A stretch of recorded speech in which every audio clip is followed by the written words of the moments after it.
Good morning students. पिछले कल हमने डिस्कस किया था शारीरिक आरोग्यता एवं योग्यता किसे कहा जाता है, शारीरिक आरोग्यता एवं योग्यता का हमारे जीवन में क्या महत्व है। आज हम डिस्कस करेंगे सेकंड क्वेश्चन, शारीरिक आरोग्यता एवं योग्यता को प्रभावित करने वाले तत्व।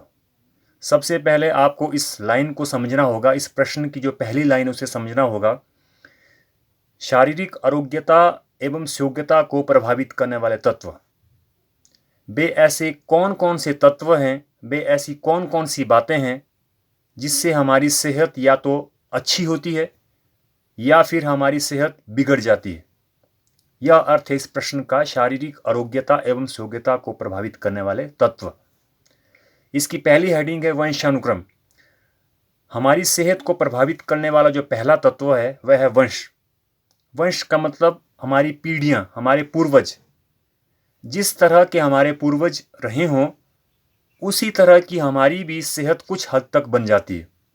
उदाहरण के लिए, किसी खानदान में कोई, उनके माता पिता, उनके दादा परदादा बहुत छोटे कद के होते हैं, तो उनकी आने वाली संतानें वे भी छोटी हो जाती हैं।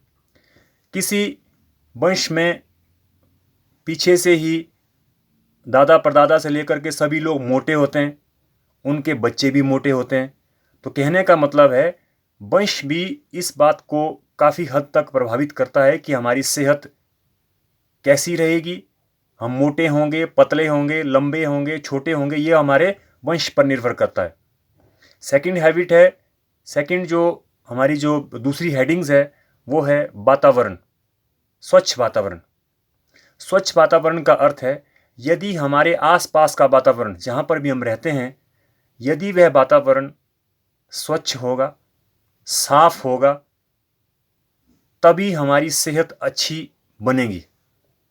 यदि हमारे चारों तरफ का वातावरण गंदगी से भरा हुआ है तो हमारी सेहत पर विपरीत असर पड़ेगा और हमारा स्वास्थ्य जो है खराब हो जाएगा। उससे अगली जो हेडिंग है रहन सहन का स्तर।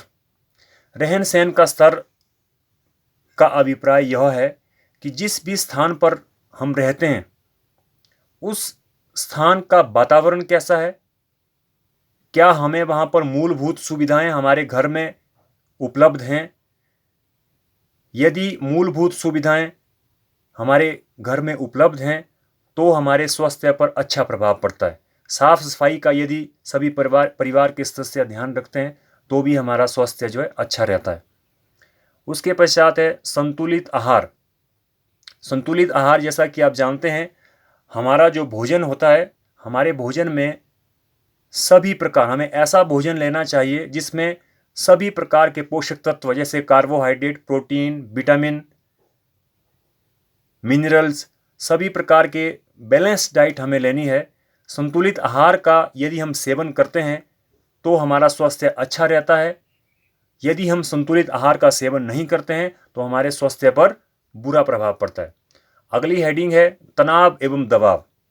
यदि आप किसी कारणवश चिंता से ग्रस्त हैं, यदि कोई व्यक्ति चिंता से ग्रस्त है तो उसके स्वास्थ्य पर बुरा प्रभाव पड़ता है, उसकी सेहत खराब हो जाती है। तो हमें क्या करना है, तनाव मुक्त रहने के लिए खेलों में भाग लेना है, प्राणायाम करना है, योगा करना है, जिससे कि हम शारीरिक रूप से फिट रह सके। उसके पश्चात अगली हेडिंग है स्वच्छता की आदत। स्वच्छता एक बहुत बड़ा विषय है। यदि हम अपने आप को स्वच्छ रखेंगे, साफ रखेंगे, प्रतिदिन स्नान करेंगे, कपड़ों की साफ सफाई करेंगे, अपने घर के आसपास की सफाई करेंगे, घर के अंदर की सफाई करेंगे, तो इससे हमारे स्वास्थ्य पर अच्छा प्रभाव पड़ता है और हम स्वस्थ रह सकते हैं। उसके पश्चात है व्यायाम करना। जिस प्रकार